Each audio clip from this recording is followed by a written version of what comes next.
Bismillahirrahmanirrahim. Assalamualaikum warahmatullahi wabarakatuh.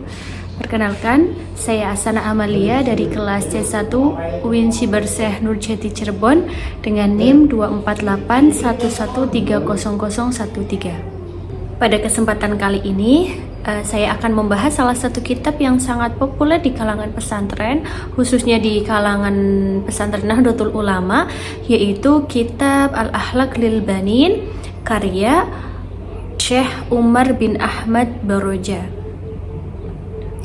Kitab ini merupakan kitab pendidikan akhlak yang ditujukan untuk anak laki-laki dan sudah lama menjadi pegangan dalam pembentukan karakter santri maupun pelajar muslim.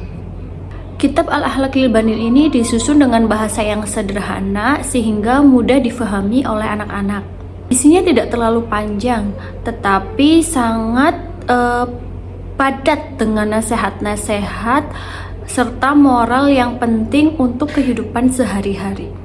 Secara umum, kitab ini berisi beberapa juz atau bagian yang membahas beberapa aspek akhlak.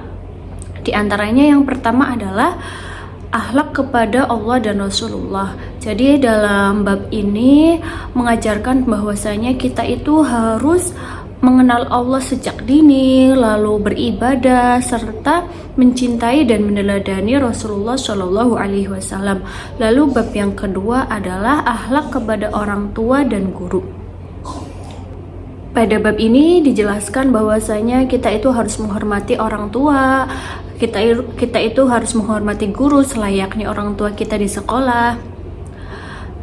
Lalu bab yang ketiga adalah akhlak kepada sesama manusia. Dalam bab ini diajarkan bahwasanya kita itu harus menyayangi terhadap yang lebih muda serta menghormati kepada yang lebih tua, serta tidak menyakiti teman. Islam mengajarkan agar kita hidup rukun dan saling menghargai.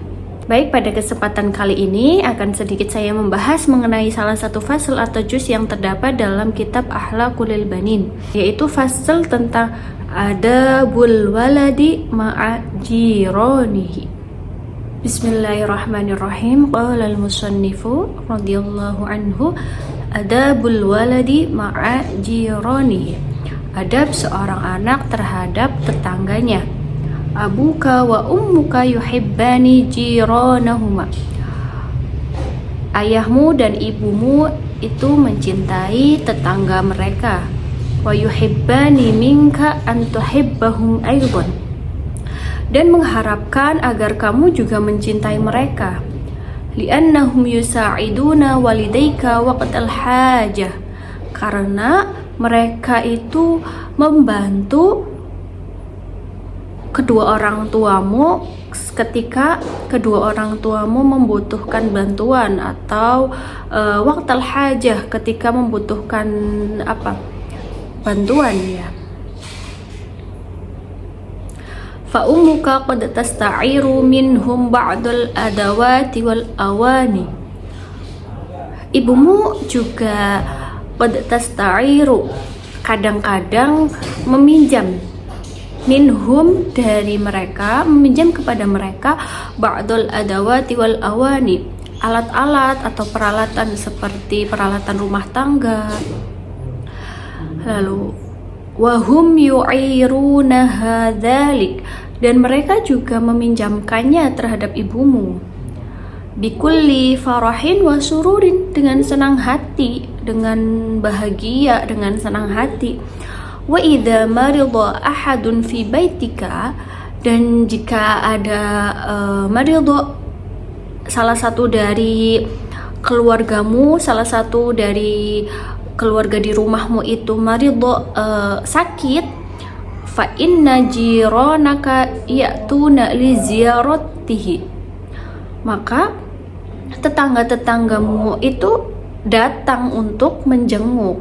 Wa yad'una lahu bil afiyati, dan juga mendoakan supaya cepat sembuh. Baik, bab ini yaitu membahas tentang bagaimana akhlak seorang anak terhadap tetangganya. Dalam kehidupan sehari-hari, tetangga adalah orang yang paling dekat dengan kita setelah keluarga. Otomatis merekalah yang paling cepat menerima keadaan kita setelah keluarga kita.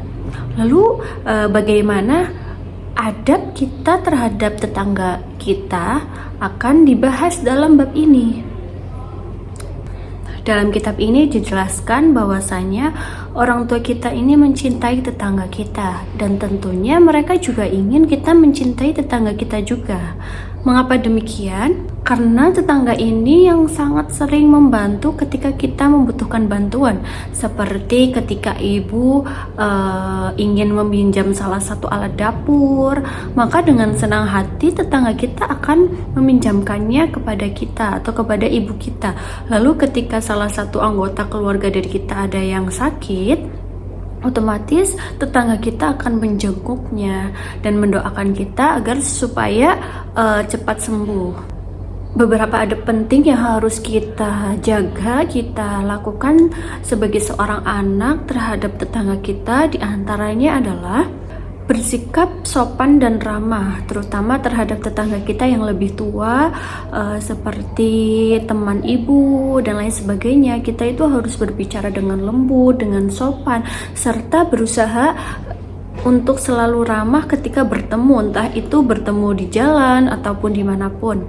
Lalu adapun adab yang kedua yaitu tersenyum ketika bertemu, ya. Jika kita bertemu dengan tetangga kita di jalan, maka kita tersenyum atau kita menyapa, karena namanya senyuman adalah sebuah sodakoh, ya. Senyuman itu sodakoh untuk orang lain, ya.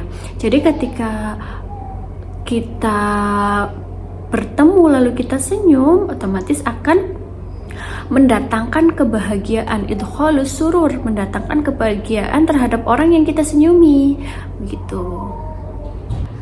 Lalu adab yang ketiga yaitu bermain dengan anak-anak tetangga dengan baik. Ya, kita sebagai anak, kita harus bermain dengan anak-anak tetangga kita dengan baik tanpa bertengkar ataupun bermusuhan. Lalu tidak mengambil barang tetangga kita, lalu tidak membuka atau menyentuh barang mereka sembarangan, serta belajar untuk berbagi. Ketika kita memiliki sedikit rezeki atau ketika kita memiliki beberapa kebahagiaan, maka kita dianjurkan untuk selalu berbagi terhadap tetangga kita. Baik, mungkin hanya itu beberapa adab yang bisa kita pelajari dari bab akhlak kita terhadap tetangga kita. Ya, jika anak ini sudah dibiasakan memiliki akhlak atau adab yang baik terhadap tetangganya, maka ketika masa dewasa nanti anak-anak kita ini akan menjadi orang yang santun dan bermanfaat bagi lingkungannya. Sebagai kesimpulan dari pembahasan kitab Al-Akhlaqul Bani ini, bahwasanya akhlak adalah pondasi utama bagi kehidupan kita. Ilmu yang tinggi tidak akan sempurna tanpa akhlak yang baik. Sebagaimana disebutkan bahwasanya al-adabu fawqal ilmi, adab ini di atasnya ilmu. Namun adab juga butuh ilmu. Jadi antara adab dan ilmu itu harus selaras dan seimbang. Bab tentang adab anak terhadap tetangganya ini mengajarkan kita bahwasanya kita ini tidak hanya beradab baik atau berhubungan baik dengan Allah, tapi juga harus berhubungan baik sesama manusia. Hablum minallah wa hablum minan nas. Seorang anak harus belajar agar beradab yang baik terhadap tetangganya. Jika nilai-nilai ini ditanamkan, maka terciptalah suasana yang harmonis, lingkungan yang damai, dan penuh keberkahan. Semoga kita semua dapat mengamalkan adab-adab yang telah kita. Semoga kita semua bisa mengamalkan ajaran-ajaran yang telah kita pelajari dalam kitab ini agar menjadi pribadi yang lebih baik lagi. Mungkin hanya itu yang bisa saya sampaikan. Kurang dan lebihnya mohon maaf. Wassalamualaikum warahmatullahi wabarakatuh.